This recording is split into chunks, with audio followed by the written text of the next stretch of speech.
Gentlemen, ladies and gentlemen, what? Ladies and gentlemen, what? Have you seen a girl so fine? Have you seen a girl so fine? Have you seen a girl so fine? So fine, so fine, so Welcome fine. back, my loves. You are listening to Front Row with Audrey Charlyes. This week, we are taking a breath, stepping away from the glitter to focus on what truly defines fashion today: evolution. Guys, Paris closed Fashion Month with a kind of grandeur only Paris can command. A mix of couture discipline, creative disruption, and that whisper of arrogance we secretly live for. This season wasn't just about collections. It was about power, identity, and transition. Let's start where every conversation began. Dior. Jonathan Anderson grand entrance. The spotlight was firmly on Dior as Jonathan Anderson made his debut.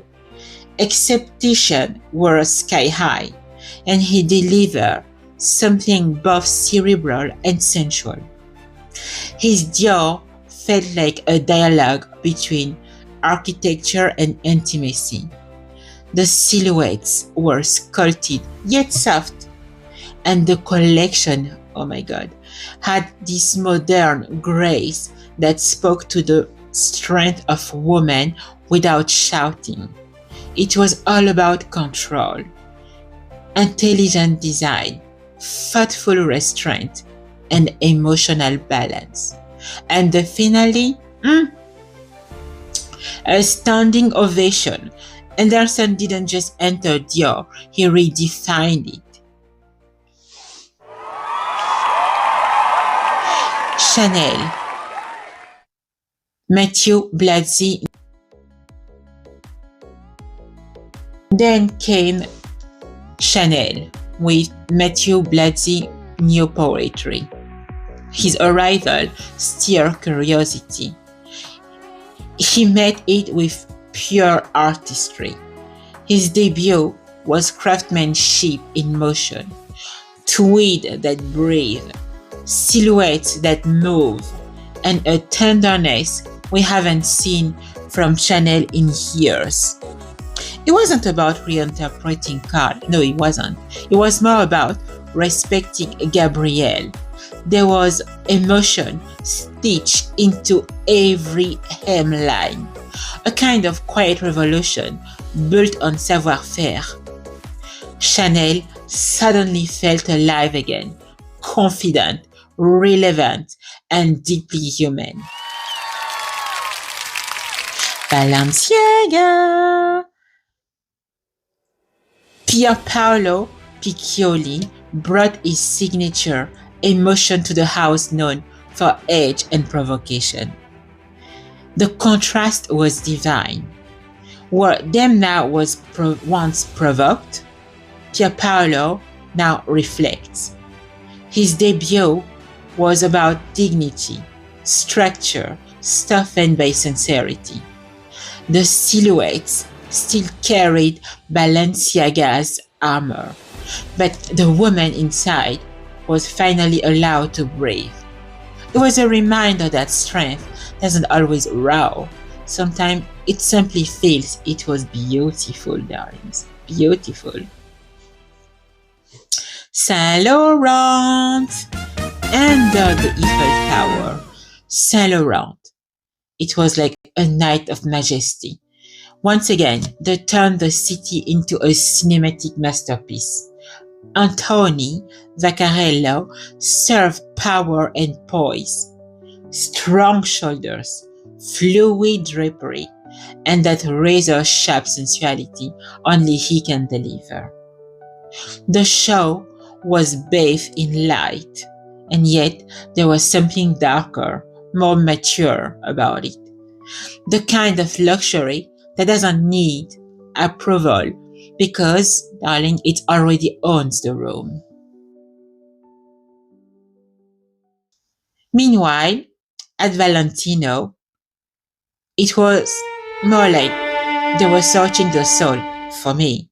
The absence of Pierpaolo was felt. The collection was elegant, yes, but I feel like they were searching the direction. There were moments of beauty, flashes of color, but the emotional pulse was missing. It reminded us that fashion isn't just about fabric, it's about vision. And Valentino, right now, is still finding its new heartbeat.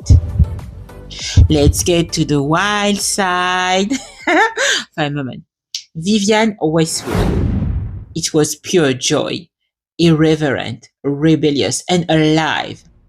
The tartans, corsets, and exaggerated silhouettes were balanced with humor and purpose. It was less of a show, more of a manifesto. Punk elegance with a wink. The audience left grinding because Westwood always reminds us that rebellion, when done right, is timeless. Givenchy. Givenchy did Givenchy. Sharp tailoring, dark palettes, precision cuts. It was elegant. Yes, it was. But it was safe. There was craving for surprise that still hasn't been answered there. Stella McCartney, my sustainable glamour lady. The show was a breath of fresh air, literally. She brought lightness, joy, and conscious luxury back to the runway. Her use of feather-like material sparkled conversation. All sustainable, of course. It was proof that sustainability doesn't have to look earthy. It can shimmer, it can seduce, it can stand. Alaya! They deliver poetry in motion. The collection was sensual, yet intelligent. The pieces that hugged the body like devotion. You could feel the craftsmanship in every movement. It was couture in the purest sense, and it reminded everyone why Alaya remains untouchable in silhouette. Louis Vuitton and Balmain, two sides of spectacle. I put them both together because both lean into their grandiosity.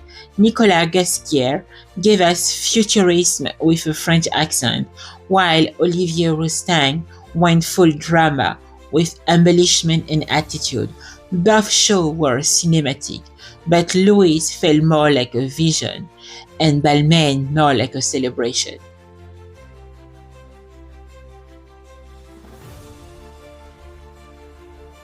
I know I already mentioned Saint Laurent, but Saint Laurent deserves a second applause because Vacalero isn't chasing trend.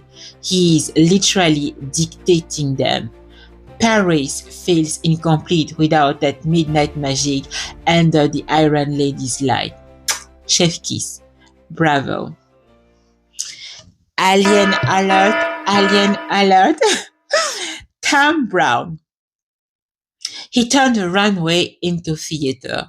His imagination met his discipline in a collection that was both mad and masterful. It was fashion as a storytelling. Structure, surreal, and slightly absurd in the most brilliant way. Love it. Nina Ricci by Harris Reed.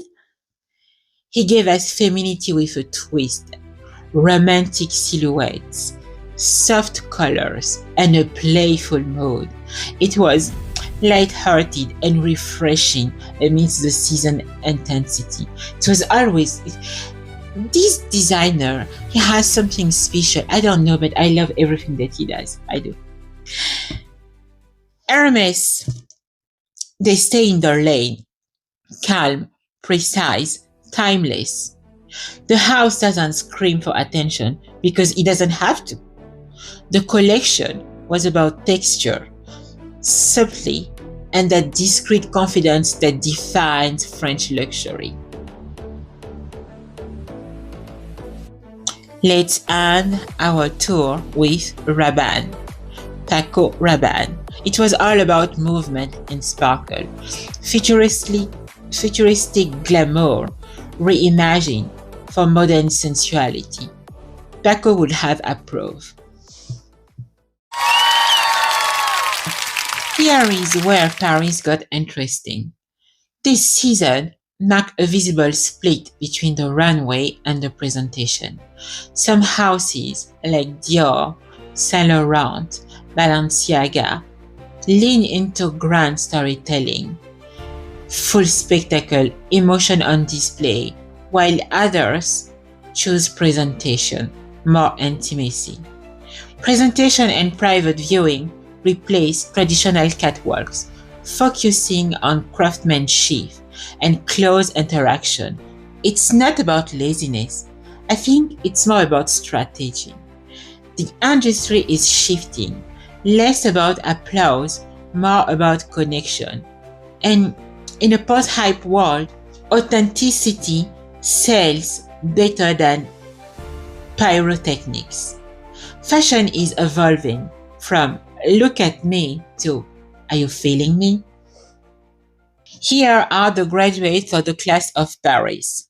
Jonathan Anderson at Dior, gold medal for intelligence, innovation, and emotional clarity. Matthew Blasi at Chanel, savoir-faire meets sincerity, silver medal. Pierpaolo Piccioli at Balenciaga, bronze, the romantic heart conquers the industrial soul.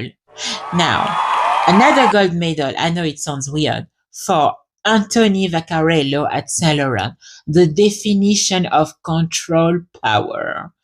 And a medal of fun, attitude, and don't give a fuck to Tom Brown, because theater, when done right, become timeless.